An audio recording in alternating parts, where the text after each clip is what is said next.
किसान की शिकायत। हिंदी कहानी। एक बार एक किसान हर कभी आने वाले आंधी तूफान, ओलावृष्टि, तेज धूप इत्यादि से परेशान हो गया, क्योंकि कभी कभी फसल ज्यादा खराब हो जाती थी। इसलिए वह परेशान होकर ईश्वर से शिकायत करने लगा। किसान बोला, आप ईश्वर तो है, लेकिन फसल को कब क्या चाहिए इसकी जानकारी नहीं है।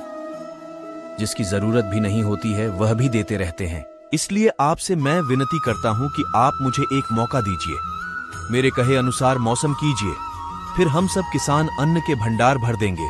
ईश्वर मुस्कुराए और बोले, ठीक है, आज से तुम्हारे अनुसार मौसम रखूंगा। किसान खुश हो गया।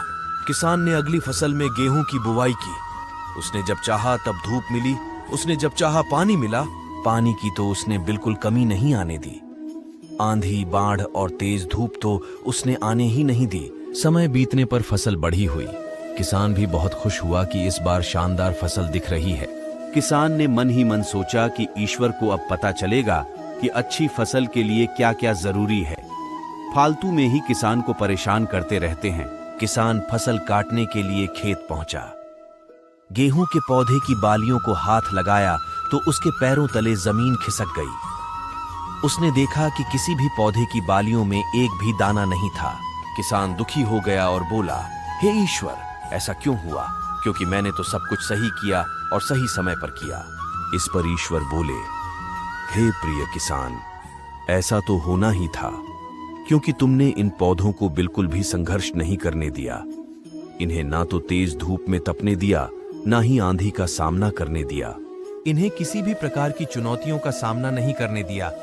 इसलिए बाहर से भले ही अच्छे दिख रहे हों, लेकिन ये अंदर से बिल्कुल खोखले हैं। इनके अंदर कुछ भी दाने नहीं। पौधे जब विभिन्न चुनौतियों का सामना करते हैं तो उनमें ऊर्जा पैदा होती है। यह ऊर्जा उनके अंदर सही सामर्थ्य पैदा करती जिनके लिए वह बने हैं। दोस्तों, ठीक इसी प्रकार जब तक इंसान संघर्ष से नहीं गुजरता है, वह आदमी खोखला रह जाता है।